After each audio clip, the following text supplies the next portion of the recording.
بسم اللہ الرحمن الرحیم۔ ناظرین، آج ہم اس ویڈیو میں گیسٹرو انٹرائٹس پہ بات کریں گے۔ گیسٹرو انٹرائٹس کس بیماری کو کہتے ہیں؟ گیسٹرو کہتے ہیں یونانی زبان میں معدے کو، اور انٹرائٹس انتڑیوں کی سوزش کو کہتے ہیں۔ تو معدہ اور انتڑیوں دونوں کی جو سوزش ہے اس کو مجموعی طور پہ گیسٹرو انٹرائٹس کہتے ہیں۔ عموماً یہ بیماری گرمیوں کے موسم میں پیدا ہوتی ہے، اور اس بیماری کے پیدا ہونے کا جو اصل سبب ہے وہ مکھیاں ہوتی ہیں۔ مکھیاں جب کسی گندی جگہ پہ بیٹھنے کے بعد آپ کے کھانے کے اوپر آ کے بیٹھتی ہیں، تو اس طرح سے گندی جگہ سے وہ جراثیم، گندا فضلہ یا کوئی گندگی کا جو ڈھیر ہے، وہاں سے وہ جراثیم لے کے اپنے پروں کے ساتھ جو آتی ہیں، وہ آپ کے کھانے پہ جب بیٹھتی ہیں یا میٹھی چیزوں پہ بیٹھتی ہیں تو وہ جراثیم ادھر منتقل کر دیتی ہیں، اور جب آپ وہ کھانا کھاتے ہیں تو اس طرح سے وہ جراثیم آپ کے پیٹ کے اندر چلا جاتا ہے۔ اس کے علاوہ کنٹیمینیٹڈ واٹر، یعنی جو گندا پانی ہے، جن علاقوں میں پانی صاف نہیں ہے، تو اس کے ذریعے سے بھی جراثیم پیٹ کے اندر چلے جاتے ہیں۔ اور گرمیوں کے موسم میں عموماً یہ جو مکھیاں ہیں، ان کی جو افزائش ہے وہ تیز ہوتی ہے، اور یہ گندگی کے ڈھیروں کے اوپر بیٹھتی ہیں، اور اس طرح مکھیوں کی تعداد بھی گرمیوں میں بڑھ جاتی ہے، ان کی افزائش نسل بڑھ جاتی ہے۔ تو اس طرح یہ بیماری زیادہ تر جو ہے گرم علاقوں میں گرمیوں کے موسم میں یہ گیسٹرو انٹرائٹس بیماری جو ہے یہ زیادہ پھیلتی ہے۔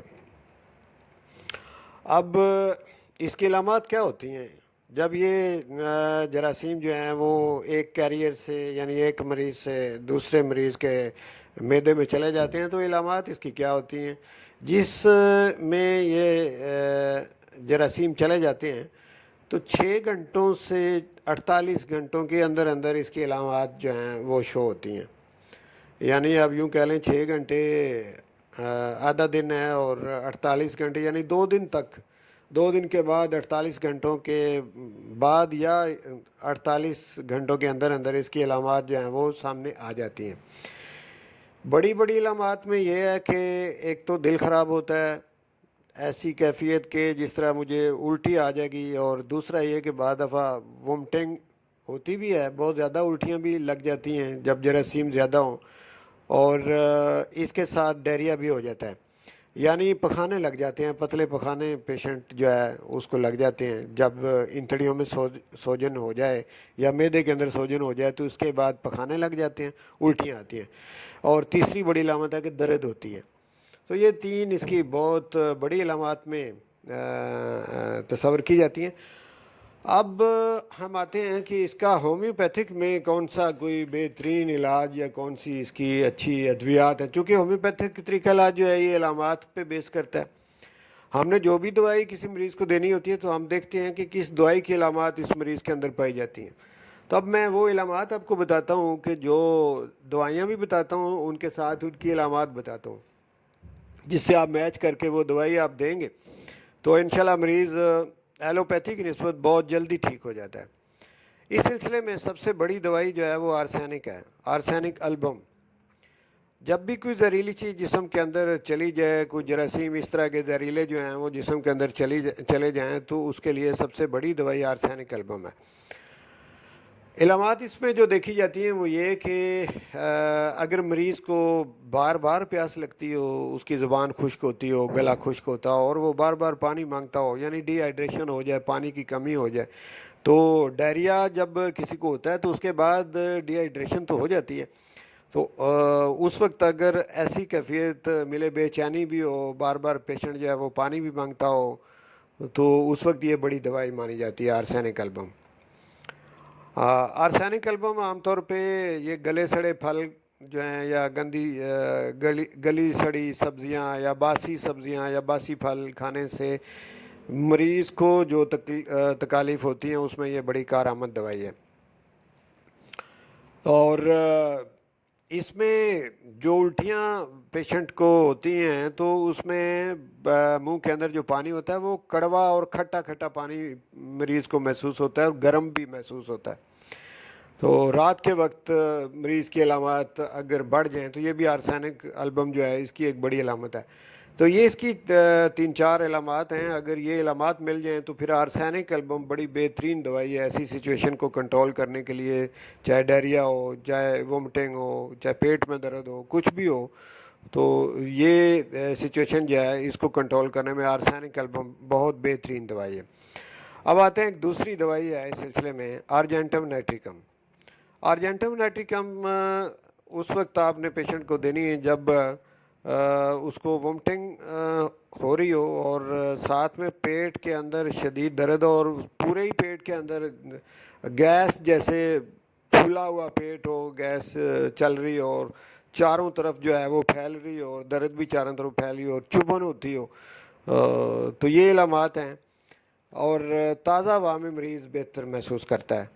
اگر تو مریض کو بیر کھلی فضا میں بہتری لگتی ہو اور باقی بھی علامات جو میں نے آپ کو بتائیں وہ ملتی ہوں اور پیٹ میں تناؤ ہو تو ارجنٹم نیٹیکم بہترین دوائی ہوتی ہے. ڈکار آنے سے بھی اس میں بہتری ہوتی ہے، یہ بھی اس کی علامت. اچھا اب آتے ہیں ایک تیسری دوائی ہے وریٹرم البم. وریٹرم البم جو ہے اس میں لگاتار وومٹنگ ہوتی ہے، مریض کو وومٹنگ رکتی نہیں ہے، مسلسل اس کو الٹی آتی رہتی ہے اور پتلا پانی جیسے چاولوں کا پانی ہوتا ہے اس طرح کا پانی اس کے پخانے جو ہیں اس کا یہ کلر ہوتا ہے. یہ سچویشن ہوتی ہے. پیٹ اس دوائی میں بھی پھیلا ہوا ہوتا ہے اور ناقابل برداشت درد ہوتی ہے، درد بڑی شدت سے ہوتی ہے. اس میں ایک الگ علامت یہ ہے کہ ٹھنڈی چیزیں جو ہیں وہ اس کو اچھی لگتی ہیں اور ٹھنڈک کا احساس بھی رہتا ہے مریض کو. تو یہ اس کی چار پانچ بڑی علامتیں ہیں. اگر یہ ملیں تو وریٹرم البم ایسے مریض کو ٹھیک کر سکتی ہے. اس کے بعد ایک دوائی ہے نکسومیکا. جیسا میں نے پہلے ذکر کیا ہے کہ یہ جو گیسٹرونٹرائٹس ہے یہ کھانے کے اندر جب مکھیاں بیٹھتی ہیں تو جراثیم ایک جگہ سے دوسری جگہ وہ منتقل ہو جاتے ہیں اور اس طرح وہ جراثیم آپ کے پیٹ میں چلے جاتے ہیں. اسی طرح سے اگر کھانے میں گوشت ہو یا کوئی تکے کباب گوشت کی بنی ہوئی چیزیں جو ہیں وہ ہوں اور باسی ہو یعنی فریش کھانا نہ ہو، گوشت فریش نہ ہو، تو اس سے جو معدے کے اندر تکلیف بنتی ہے اس میں یہ نکسومیکا بڑی کامیاب دوائی ہے.